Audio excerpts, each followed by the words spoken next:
اهدنا الصراط المستقيم صراط الذين أنعمت عليهم غير المغضوب عليهم ولا الضالين. We begin in the name of Allah, Allah the most compassionate, the most merciful. All praises and thanks and gratitude belongs to Allah, Lord and Sustainer, Cherisher of the universe, most gracious, most merciful, Master and Lord of the Day of Judgment. You, O Allah, alone to be worshipped and adored, and your help and your assistance and your succor we seek.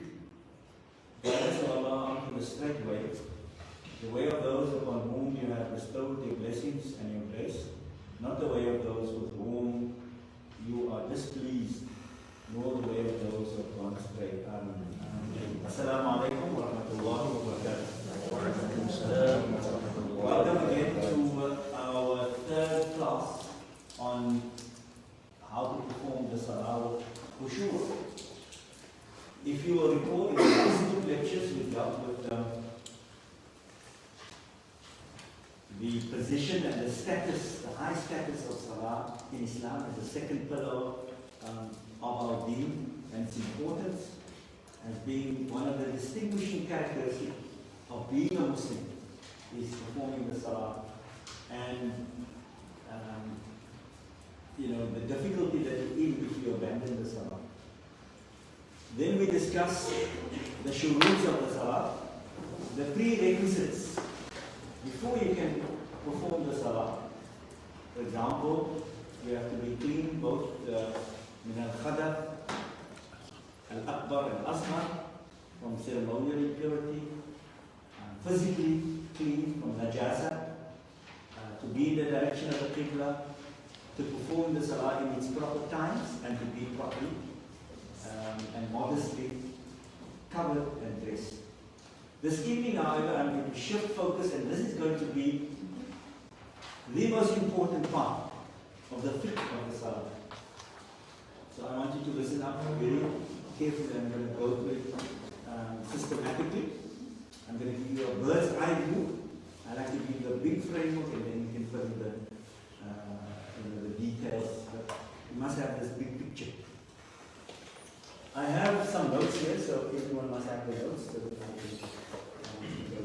So this evening, I'm going to be dealing with what is known technically as the Arkhan of the Salah. Now remember, the word rukun means one pillar, Arkhan means pillars. Right? So as we have the Arkhan of Islam, without these pillars, you can't build anything. Islam is non-existent. In the same way, the Salah has these pillars, pilar, Arkhan. It stands on it. Without it, there is no Salah. It also is known as the fara'id as-Salah. Fara'id, the plural fard, obligatory part of the Salah. So every aspect of our deen is very important for us to understand this. Every aspect, it has parts, components, which are obligatory. It must be performed. If it's not performed, that act of worship is not valid. Uncompromising. Then there are aspects which are recommended, which means it beautifies the Salah. If it's left out, and especially if you have a legitimate reason, it doesn't affect the validity of the Salah. Right? So it's very important to distinguish between these two things. The entire edifice of Islam is built upon this like this. That there are elements of our deen which are rigid, permanent. It doesn't have any room for maneuver. And then there are elements of our deen which are recommended. But if the whole deen was rigid like this, it would not have been for all times and for all cultures. Very important. Many people miss that. Which means that Islam is for all. It's for the 7th century and for the 21st century. And Islam is for all cultures because it has room for application. You see, so the pillar of Islam, for example, I give you an example. A pillar which is uncompromising is people must be modestly dressed. But how exactly that modesty can differ from culture to culture. Right? It can differ. Islam has some, but then we come back to the fiqh of the salah. There are fara'id of salah, which are absolutely, and you must be able to distinguish between, if I ask you, this dua or this tasbih that you are reciting, is it fard, obligatory, or is it sunnah? You must be able to distinguish between them. Because if you can't, then you actually don't know the salah. Right? Because you want to uphold the obligatory part of the salah. You want to do that to the best of your ability. Right? The sunnahs, of course, you need to know it. But, if you have, an emergency, you can leave that out. Right? So I was asking my daughter today to give us an analogy. I was testing it out with her. Now, I'm not sure whether the analogy is very good, right? But she was saying, if you emphasize the sunnahs, like for example, I give you an idea that the opening dua, right? Allahu Akbar kabira walhamdulillah kathira wa subhanallah bukratahu, right? That is sunnah. If you don't recite it and you don't know it, salah is valid. But the tahiyyat, at-tahiyyatul mubarakatul is fard. You see, so if you teach a child first that dua, but you should teach the tahiyyat first. You see, because ajani tahiyyat direct bachani, salah is batil. You see, so this is the analogy that she gave. She says those who emphasize the sunnahs as almost like someone who would have a very nice top, very beautiful top. It's a new top, but his feet is stinking. I said, why do you say, well, we must take the wudu, must wash the feet, it's fun. But to wear a beautiful new top is sunnah. I'm not sure whether that analogy is. But it's like someone, or I was saying, it's better like he has a good top, but his underclothes are dirty. but it's just the so let's go. The salah itself, remember I told you at the beginning, in Islam we have 3 forms of prayer. The English word prayer doesn't really. We have dua, which is also, you can translate as prayer. Dhikr, which is also religious. Right? But salah is not merely a prayer, it's a ritual canonical prayer. Much more than. So salah consists of 2 things. It's a prayer, but much more than the English understanding of prayer, where we only think about saying things in prayer. The salah consists of actions and utterances. Things that we, postures, bodily postures through which we speak to Allah, through our body language. Like the sujood, you're speaking to Allah. You're putting your forehead onto the ground and imagine what you're saying to Allah. So it consists of 2 things. Right? It consists of actions and utterances.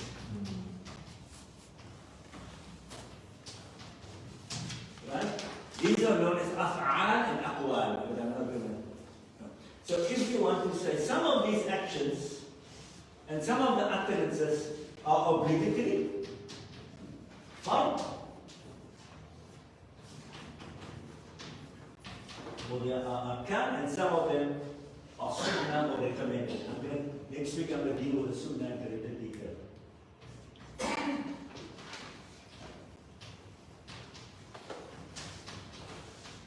Right? So salah consists of 2 kinds of things. Actions and utterances. Some of the actions and utterances are obligatory, must be done, compulsory. Right? And others are sunnah. So now I'm going to deal with what are the obligatory utterances. And here you have there are 5. And what are the obligatory actions? There are 8. And then I'm going to speak to you about tama'nina or tuma'nina, which are pauses, which are also obligatory. So 3 kinds of things are obligatory. 5 utterances, 5 things that you must bacha, must recite, right? 8 actions, and 5 pauses. And I'm going to come to the pauses again. So this you must memorize. This you must know after you read. Right? Now let's start with the utterances. Very easy. There are only 5 things that they will bacha. The first one is called Takbiratul Ihram, which is the first Allahu Akbar. Allahu Akbar. You start the Salah, remember I told you, with an utterance. Not this action here. Raf'ul Yadayn, this is Sunnah. Imagine. The Raf'ul Yadayn, it is Sunnah. Now sometimes we concentrate on this, but saying Allahu Akbar, and knowing that by saying those, you are entering the Salah. And the Salah ends, not with turning your head towards this is Sunnah, but saying Assalamu alaikum wa rahmatullah. So the Salah starts with an utterance and ends with an utterance. You see how important it is to distinguish, right? That the action is Sunnah, but the utterance is fard. The action is Sunnah, but saying Allahu Akbar. So 2 already we've done 2. Takbiratul Ihram, which means the first Allahu Akbar. All the other Allahu Akbars in the Salah is Sunnah. But that first one, so it means you Salli op jou. Allahu Akbar, that's fard. Okay? And the Salah ends with Taslim wa Salam al-Awwal. Assalamu alaikum wa. But the second one is Sunnah. So say there's an emergency. And they try in Salah, and they say Assalamu alaikum wa rahmatullah. Then you can jump out of the Salah. The second one is Sunnah. You see that? But the first one, then Surah Al-Fatiha. To recite Surah Al-Fatiha in every raka'ah of the Salah, it is obligatory. It's fard. But to recite the surah that comes after that, any surah, this is Sunnah. That's why you must put emphasis on the Fatiha. Right? And I'm going to go through with you the Fatiha. For me, I believe you must stop 7 places. Me and in Fatiha bacan. Why? Because for me, that's a Fatiha van die Salah. Alhamdulillah Rabbil Alameen, Ar-Rahman Ar-Rahim, Maliki Yawmiddin. You want to give that proper emphasis, because that is the obligatory part of the Salah. 3. 4 is the Tahiyyah. And the Tahiyyah I'm talking about is the last, al-Akhir. See, it says here, At-Tashahhud al-Akhir, which means in Fajr is 2 rak'ahs, there's only 1 Tahiyyah. 1 Tashahhud, Tashahhud al-Awwal is also the last of the 3 rak'ahs. But all the other waqts, it has 2 tahiyyats. But the first one is Sunnah. But the last one is fard. I'm going to come back to that when I deal with the Sunnah. For example, if you did Maghrib Salah, and you did all three raka'ats without sitting, then this is tahiyyat ka baca after the mirror. After the second you must sit. But you forgot. Then that Tashahhud al-Awwal is Sunnah ab'ad. What does it mean? You can make, sujood sahwi. At the end of the Salah, you can make a prostration of forgetfulness, and the Salah is still sahih. But if you leave out the last Tashahhud, because it's next month. Do you see what I'm saying? So I want you to see it. The same, I'm going to give you this example of the Hajj. Right? If you are not at Arafah, you can Al-Hajj Arafah. So you want to know what are the essential parts of the Hajj so that you can fulfill that to the best of your ability. Right? So the same here, it's important to distinguish between what are obligatory parts of the Salah and what are Sunnah parts. Now why? Because why would the Prophet have said this is Fard and this is Sunnah? Right? Why did the Fuqaha have said that? Because it's the value.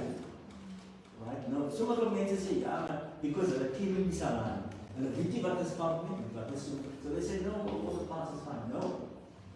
Remember I told you that rigidity and that leeway, you must know that part. You cannot confuse the two, otherwise you actually do violence to our deen. So, the first Takbiratul Ihram and the first Salam, the Surah Al-Fatiha, the Tahiyyat or Tashahud Al-Akhir, and As-Salawatu ala Nabi. Right? There is a short salawat, but I want you to learn the full salawat. Why? Because it's fard. Again, when something is fard, you give it greater importance. Fatih sunnah. Isn't it? It doesn't make sense. You know all the other sunnahs. Right? You took a lot of care to memorize all of the sunnahs, the du'as. But in salawat, the fard is, you take the shortcut, which is something that you want to do. You want to give the fard parts. It's, the salawat ala nabi is a little bit complicated because it goes like this. Allahumma salli ala Sayyidina Muhammad wa ala ali Sayyidina Muhammad kama sallaita ala Sayyidina Ibrahim wa ala ali Sayyidina Ibrahim. Allahumma barik, and we'll go through the same thing and we'll try to explain to you what is the meaning. Oh Allah, bestow salutations upon our leader, Sayyidina, our leader, right? Our guide, Muhammad sallallahu alaihi wasallam, wa ala ali Muhammad, and upon the family of Muhammad, as in the past, previously, who had bestowed salutations and peace upon our leader Ibrahim alayhi salam and his family, and then blessings. But we'll go to that. So there are 5 compulsory utterances. Very easy. Right? You don't need to know the technical term. You say Allahu Akbar and Assalamu alaikum wa rahmatullah, Surah Al-Fatiha, Tahiyyat, Tashahud is another name, Al-Akhir, the last one, and Salawatu ala Nabi.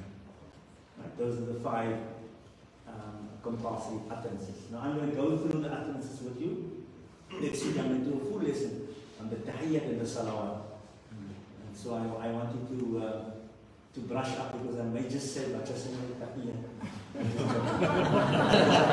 I'm just joking. I want people to stay away. But I think it shouldn't be something that you be scared about. Because it's a fard. You're not doing it for me, you're doing it for your Allah, isn't it? As any Tahiyyat and you're not making an effort, then there's something deficient in your salah, right? So I'm just scaring you. Try to, and I'll help you inshallah. If you've never done it properly, or if you, or you want to polish it and improve it, this is a good time. Remember I said this is not only cerebral stuff. Was coming in class to know, I came to buy an means to impress it.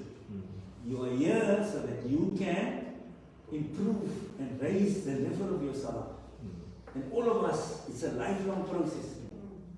Right? That's why someone said, Imam, it was declassified to me. Also declassified after 2 years, after 3 years, this thing. Because you become, and also for our children. Right? If you know it, then this might inspire you to teach your children. And the best way to learn yourself is to teach. Then you really get into it. Okay. Then the compulsory utterances are 8. Actions. Right? We have it here. Action, sorry. Arkhan, Af'al, Niyyah. Again, the Niyyah is actually an action. Nothing who near also. Again is amalan niyyah saying, nawaitu usalli fardhu salat al-maghrib. Amalan kata dalam dia Fajar dia ni nias. Aku macam duit beri tahiyat itu. That's the thing. But niat sunnah, utterance, but in your heart. Because even if you say it with your mouth, what is the reason you pray? You must keep on asking yourself. Right? The action. Qiyam, to stand upright. Qiyam, if you are able to. You can't. Right?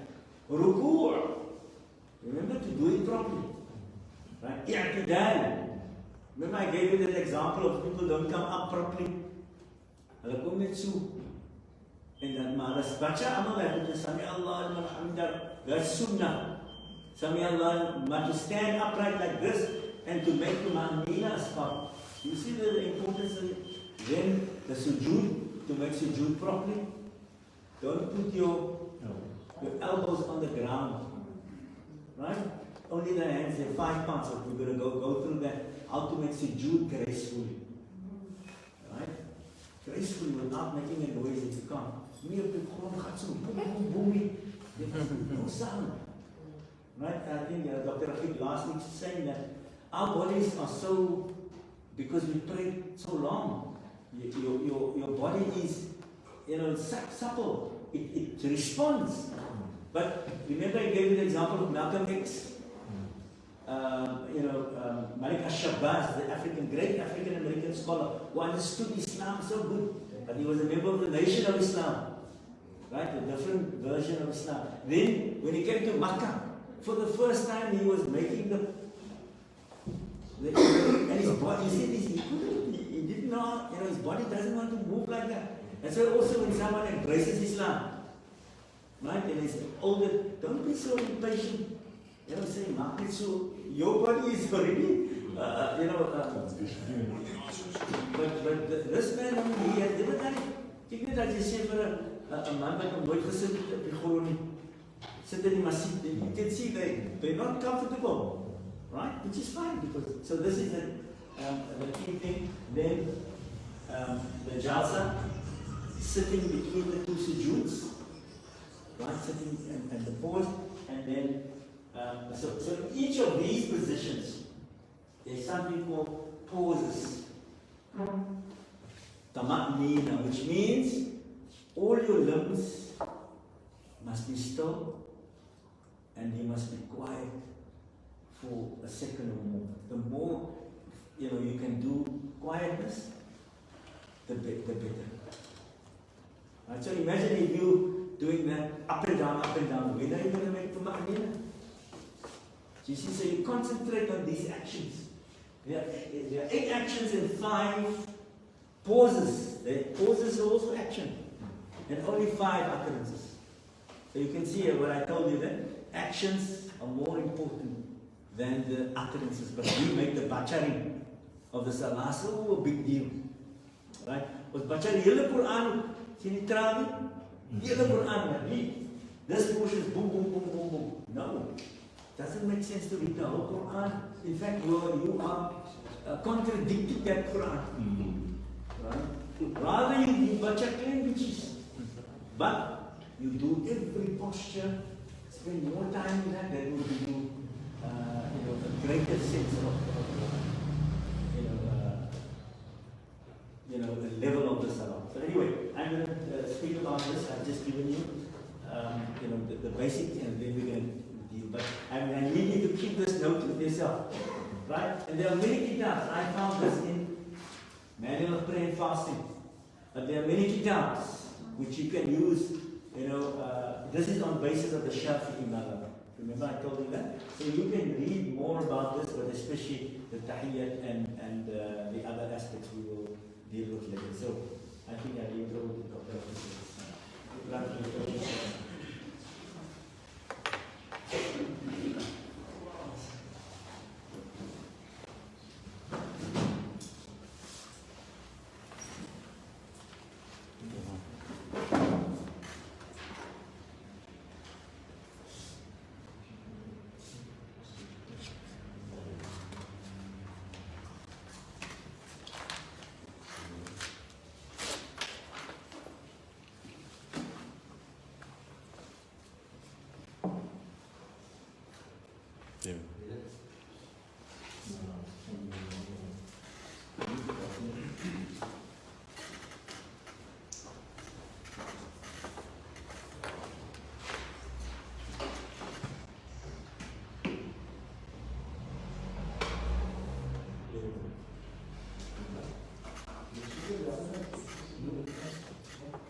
Sorry, I think I don't know the problem with why.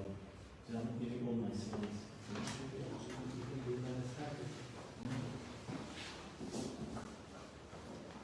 This is the first one, and then this one.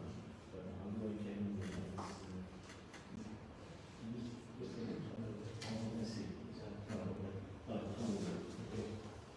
بسم الله الرحمن الرحيم. الحمد لله رب العالمين والصلاة والسلام على أشرف الأنبياء والمرسلين سيدنا ونبينا ومولانا محمد صلى الله عليه وسلم. السلام عليكم ورحمة الله تعالى وبركاته. Today, slightly better technology. We are not quick of the light, so silent slap now.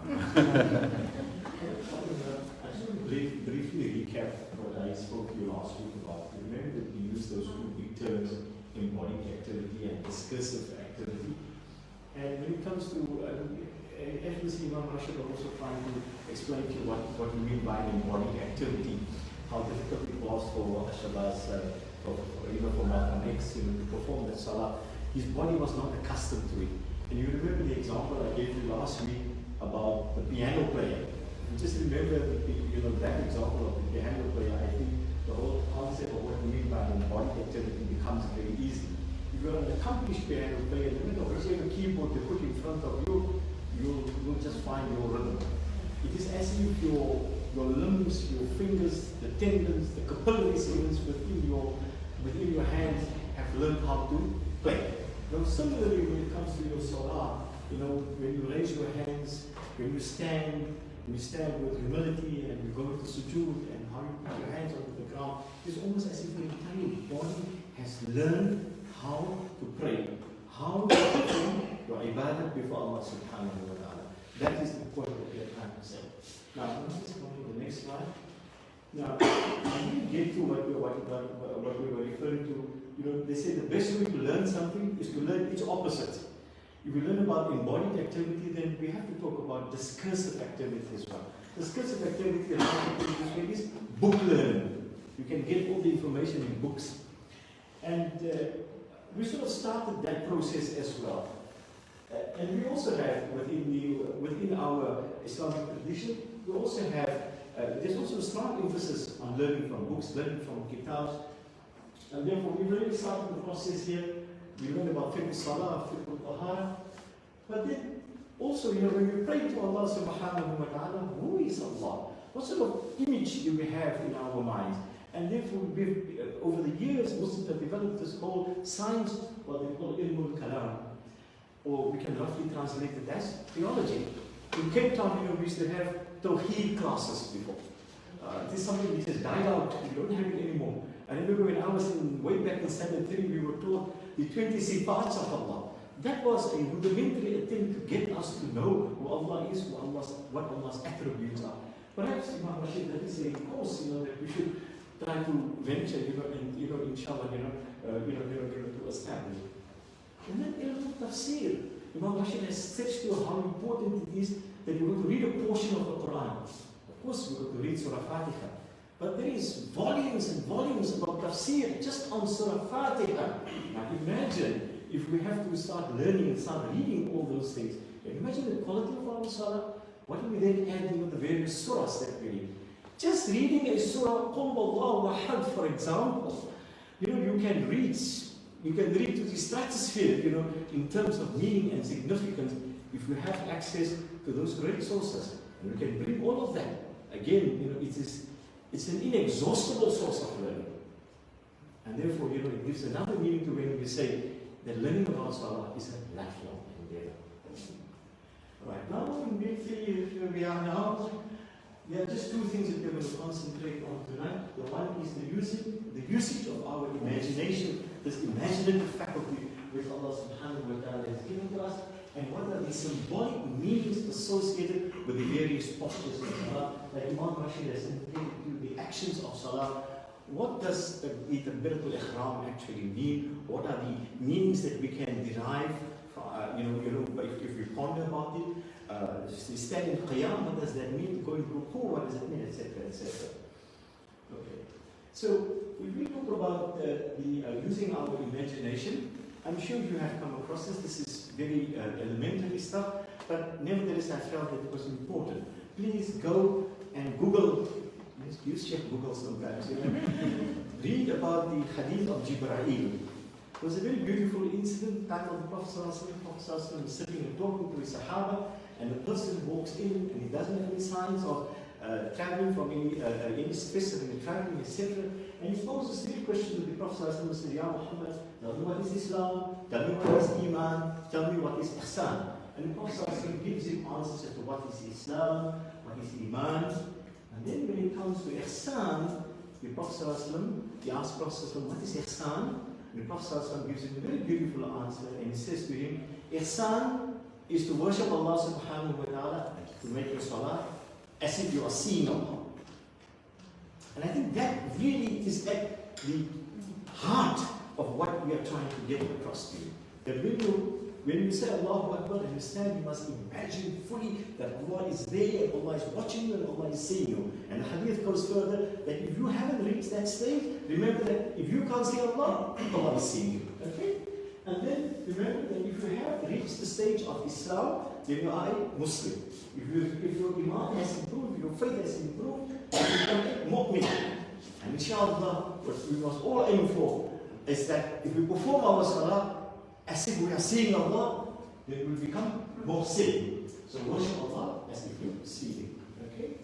Now, Allah has blessed us with so many different aspects to our creation, and this aspect of our imagination is in fact something very great. It allows us to think beyond audio-visual perception and allows us to grasp that which is not just apparent to us. It allows us to grasp ideas about death, resurrection, unseen, the hereafter, all those things. So what is the result of our imagination? The Quran is speaking to us. The Quran did not come to the mountains. The Quran came to us, and the Quran knew, Allah subhanahu wa ta'ala knew what capacity He had placed within us. And therefore, when we read certain verses of the Quran, and Allah talks about, for example, Jannah, then we feel happy within ourselves. It touches something with us. Allah subhanahu talks about adab, for example, we feel fearful. And therefore, we always make dua that Allah subhanahu wa ta'ala protects us when we read those particular verses. Okay? Now, this is, I'm going to come to the crux of what I'm going to deliver to you tonight. Under imagination, I just want to break it up a little bit. You tell somebody, make salah as if you're seeing Allah subhanahu wa ta'ala. I mean, that's a tall order. That's a very tall order. But I want to break it up a little bit like this further, so that we can't focus on Allah, no matter we can't see Allah, but we can see ourselves. It's a beautiful hadith which says that if we come to know yourself, you will come to know your Lord. Okay? So under that particular heading there, I've got 4 different headings there. Which means basically Allah subhanahu wa ta'ala says that we blew of our spirit, we placed our ruh within him, or in her. And then the qalb, the heart. We speak about our breath, our nafas, and lastly, we touch on what it means to be inside. Okay. We all knew from our last week's presentation that Allah subhanahu wa ta'ala created Nabi Adam alayhi salatu wasalam from clay, from dust, and He molded him, and He shaped him. And that after He had shaped him and molded him, He blew something with him. And as one scholar beautifully puts it, it is almost as if Allah took the creation of Adam alayhi salatu wasalam, which He created out of His love, and He brought it very close to His mouth, and He blew into it.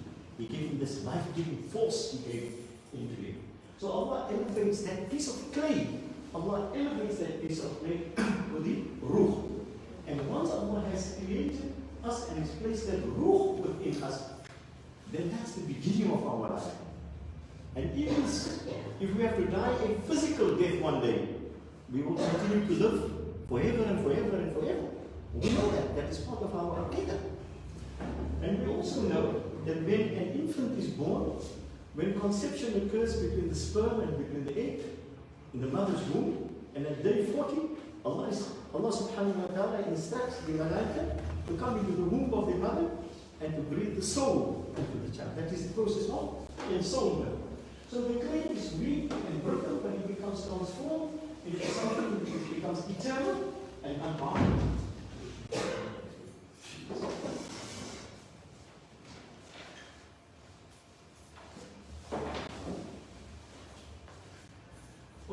Okay, so we become, from this piece of clay, imagine we can grow to such great spiritualness. That's really the point I'm trying to make here. Okay?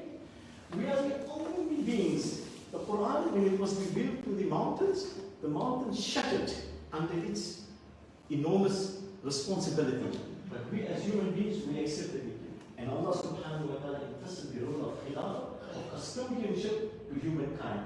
And the challenge then to human beings was that we've got to acquire the qualities of Allah subhanahu wa ta'ala. Allah is Rahman, so we've got to be merciful. Allah is Al-Kareem, so we've got to become as generous. We can never attain. Allah is Al-Wadud, the one who loves. So these are the qualities that we need to imbibe. And in the inherent weakness and firstness of human beings and the influence of shaitan waylays the best of human intentions. The human being which Allah subhanahu wa ta'ala created, the human being which Allah created with that great qualities, must remember that there are many challenges to us. And the purpose of our salah, of course, is always to bring us back and to make us focus and to center us in life again. So we purify our consciousness to discover the attributes of Allah within our own nature. We have that capacity. Like Allah has the capacity to love, we have the capacity to love, to be generous, to be kind. We have all those capacities. And we need to develop those capacities. And salah then becomes a form of spiritual pedagogy involving our bodies, our limbs, and it's all it's a purposeful activity under the command and the control of our heart. So we come to the qalb, which is the second important aspect which I want to talk to you about. Now the qalb, or the spiritual heart, this is the epicenter of all our learning and transformation. This which Allah has placed, this is not the physical heart with the 4 chambers and blood pumping. This is not that what we are talking about. This is something else. This qalb which Allah has placed within us, this is where all learning and everything takes place. When I spoke to you earlier, I said to you, when we read the Quran, for example, the impact of the words of the Quran is not in our mind, but it is here. It is here that we feel. If we hear, for example, the verses, as we said earlier, the verses we speak about Allah's reward and how Allah will elevate the position of those who do good in the akhirah, and we feel that sense of hope within us. What is being touched? It is our heart that is being touched. And similarly, of course, when it comes to when Allah subhanahu wa ta'ala talks about punishing the child. So our heart is not a material reality that is in place within our chest, and most important thing is, it is that qalb which is there to receive the message of Allah subhanahu wa ta'ala. When the Quran speaks to that part of our being which Allah has placed within us. It is not a stable, impervious structure, but it is subjected to a balance of many influences. It is not only the good influences, but there are a lot of shaitanic influences, a lot of other bad influences, and there is this constant tussle. Most of these influences are not beneficial and can easily cause us to go astray. Now, a superior cult is one which is attuned to receiving the divine guidance and exposure to the words of the Quran, prophetic teachings, and other religious and spiritual sources. Such guidance varies in its complexity and clarity it affords individual, and a higher level of their understanding and awareness. We all know, we can read the Quran, we can read the Quran at different phases of our life. We can read, for example, in Ramadan, we read it outside Ramadan. And the same verse of the Quran that we've recited many times before, all of a sudden, something dawns, something hits us, and we see this particular verse in a completely different light. What is that? That is a real blessing from Allah subhanahu wa ta'ala. It is like a spiritual opening, a futuhat, a spiritual opening which occurs. And the more, we attach ourselves to the Quran, the more we will find that we will derive that kind of inspiration. And all of us have our favorite verses of the Quran that we recite in different. Why do we do that? We do that because those verses have meant something for us. We might have had a great difficulty in our lives, for example, and we found great solace in reading a particular verse of the Quran, because something has opened up in our hearts, and we become attached to it. So, the purpose of acquiring all knowledge is that it must impact the cult, but this knowledge is transformed into wisdom and life. Unfortunately, if we we can't get that great mood, from all this learning if we are engaged in any of those other activities which I got on the point to there. Lust, arrogance, anger, self-centeredness, pride, vanity, and other negative traits. These are all instances where the human being is so self-centered that the beauty and the nur that is in the Quran, that is in learning, for example, cannot enter into the heart. And the real beauty and the wisdom of what is being imparted. We gathered here tonight, many other people are busy with a lot of other activities. But alhamdulillah, Allah has chosen us, Allah has blessed us to be here to try and learn something about His deen. And this is a great ni'mah. This is something we should have to thank and praise Allah subhanahu wa ta'ala. So the safety and the refuge of the qalb. We will keep this qalb clean. This is our source, this is our center. This is out here. And if it is clean, if it is attentive, then the nur will come into it. But if we don't look after it, and if we engage in all sorts of other wrongful activities, then really the beauty of Allah's teaching, the beauty of the Quran, the beauty of what the prophetic example is, will not come into us. And therefore, we've got to keep it clean, we've got to protect it, we've got to look after it. One way of looking after it, of course, is by making adhkar, is by constantly being in the remembrance. What does this lead us to then? It is the more we attach ourselves, the more we go in search of the ilm, the more we go in search of wisdom, the more we go in search of what Allah wants us, how Allah wants us to live our lives, then Allah will remove all the veils from our mind. Go through a process of mukashafa, preparing the individual eventually. And what is the aim of all of this? The aim of all of this is one day, inshallah, we are going to meet Allah subhanahu wa ta'ala. And we want to be in the front row there with Allah subhanahu wa ta'ala. We want Allah to accept us, Allah to accept all our efforts. So a refined knowledge is at the peak of his powers of perception, capable of influencing the bottom of the rational faculty or the thinking processes. So a refined, improved salah is a salah then which stems from the heart. And its influence flows through all our limbs.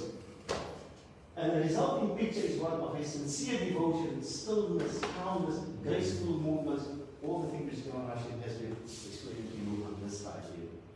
Right. The next point that the next area that I want to touch upon is this question of nafas and nafs. Now, if you talk about the qalb and you talk about the heart, then you're going to tell me, but you're talking about something which we can't see. You're telling that it is not the physical heart, Then there is something else, But yes, I would agree with you. You've got to use your imagination for that. So let us come back. If the qalb lies hidden within our chest, our sabr, and our nafas, or our breath, is the most outward, the most tangible sign of our existence. The first thing that happens when you want to know whether the person is alive or not, somebody just collapses here. What would be the first thing that we would do? We would see whether the person is breathing or not. So to be able to breathe, subhanAllah, that is the most physical sign, of our life, of life. Without breathing, we cannot survive. It's as simple as that.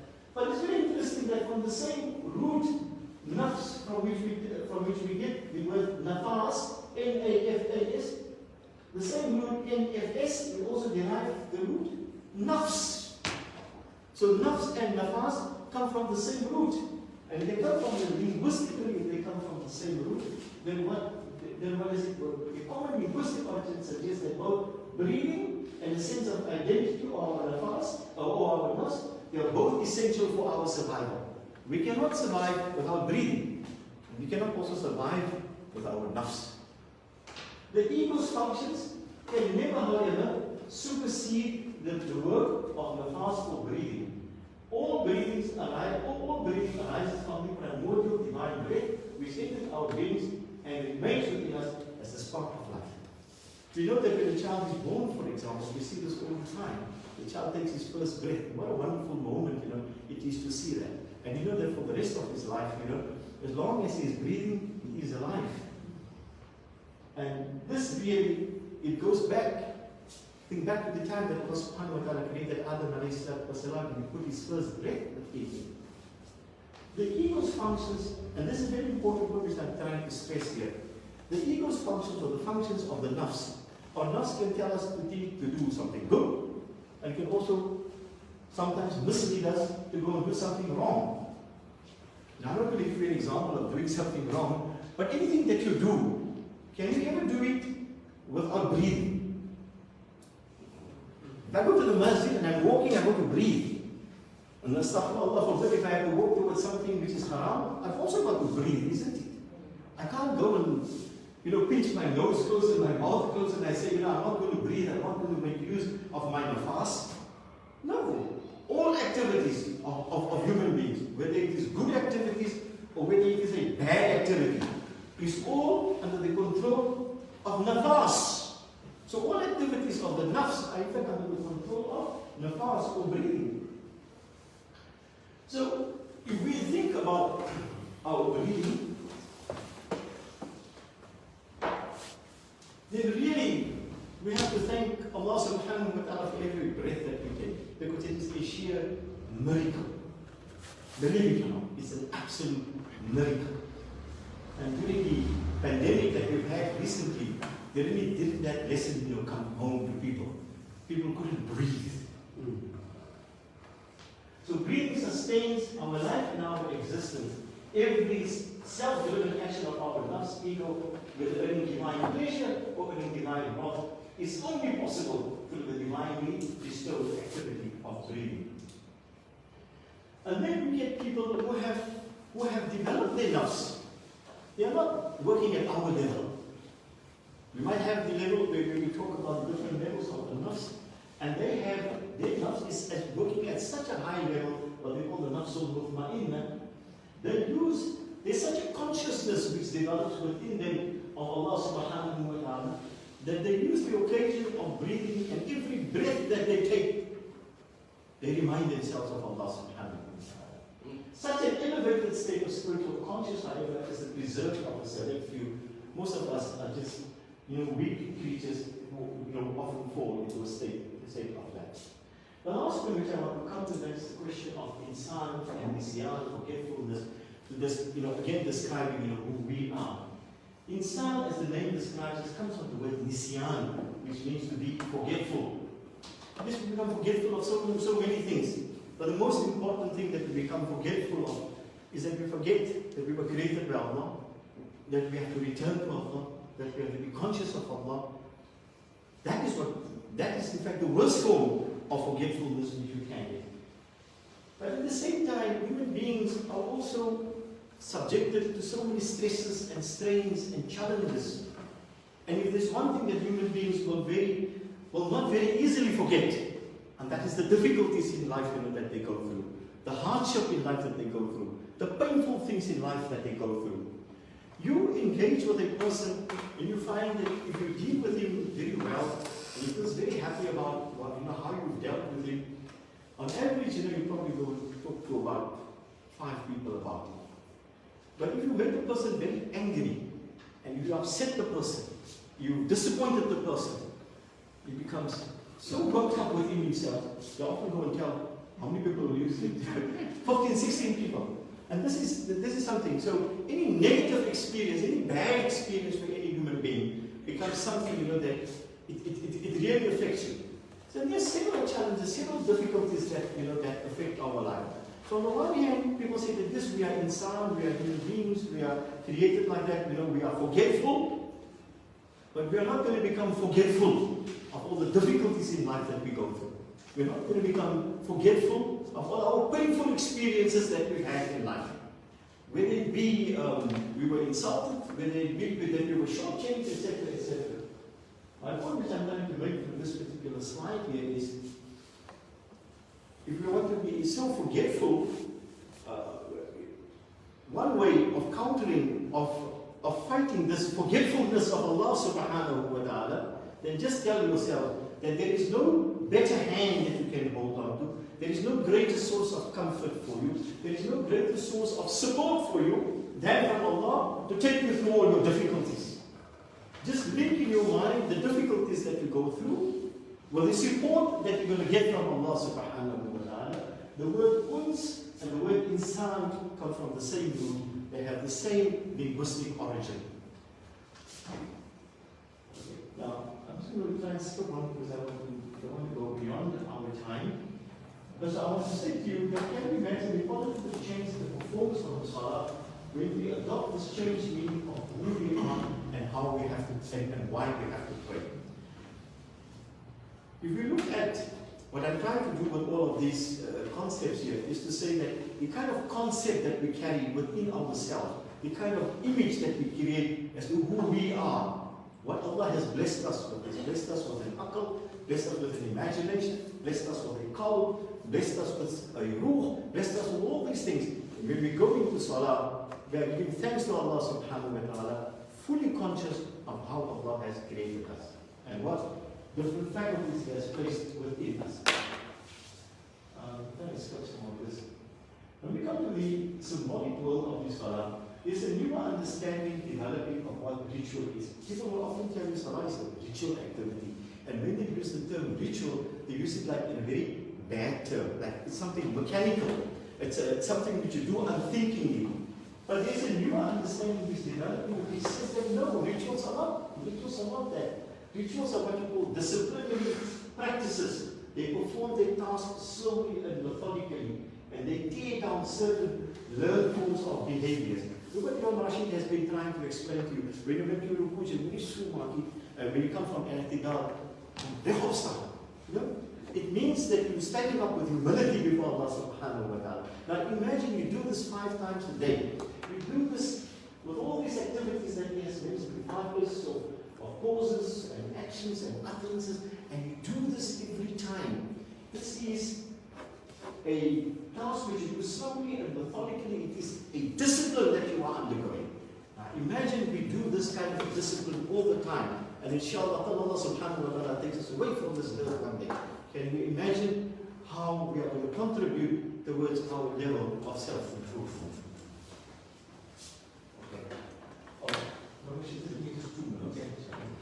Right, I'm just going to go through this. Each one of the postures that we engage in, they have certain values and they have certain symbolic understanding which we can develop. When we say Takbiratul Ihram, for example, the first takbir, as we have mentioned, some scholars say that showing your hands to the front means that you come before Allah subhanahu wa ta'ala with completely empty. You say, Ya Allah, I depend totally on you. And you turn your hands, you show it to the rest of the world, it's almost as if you are shunning the rest of the empty palms facing to the front, so your other dependence before Allah, and the real of the hand, you're shunning on this material world. Qumu lillahi qanitin is a verse of the Quran, which in fact describes the way we stand in qiyam. We stand with utter humility before Allah subhanahu wa ta'ala. It is a two-way conversation. You are standing in the highest court of appeal, in the upright position, indicative of the high honor and dignity Allah has blessed us with. When it comes to ruku, I think really is the point where you show your utter gratitude to Allah subhanahu wa ta'ala. And not surprisingly, when you stand up from ruku, when you say, Sami Allahu liman hamidah. Allah is the one who has heard His servant, praising Him, thanking Him, giving gratitude to Him. When we go into sajda, we are the closest to Allah subhanahu wa ta'ala, as you know. We go right to the ground because that is where we've taken our origin from. And this lastly, when you come to the symbolic world of the tashahhud, we are given an honored audience before Allah subhanahu wa ta'ala. It is a review of the Prophet's encounter on the night of Mi'raj.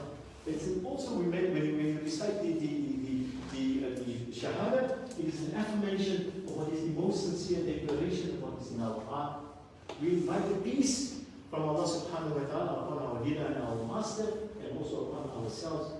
And when we make this salam, it is an exit, it is a symbolic declaration how we are going to engage and our willingness to share this peace which we have received with the rest of humanity. Shukran jazeelan for your time, and please excuse me. Shukran, but I think you can see the difference. And remember I told you the 2 terms? Zahir, that's really the external, and really the batin, the inner side. That's the, and as I said, Imam al-Ghazali, who died in the 11th century, 1,000 years ago, he was saying, and I hope that we're not, that we have to balance between both. But the problem is that we make the fiqh, what I spoke about. We want to know that. Of course we want to know that. But this part of the deen is really the crisis. The inner, spirituality. Before we eat, act with gracefulness, inshallah. Just before we end again, on Sunday, some people have just been accredited to go for Hajj very late, right? And so they've asked me, a couple of people, can we do a crash course with them? They have done Hajj classes already. So 4 people came to us and said, look, why don't we just use the Darul Ilm? So anyone else, if you know anyone else who wants to do a little refresher, we'll be here on Sunday from 11 to 1, right?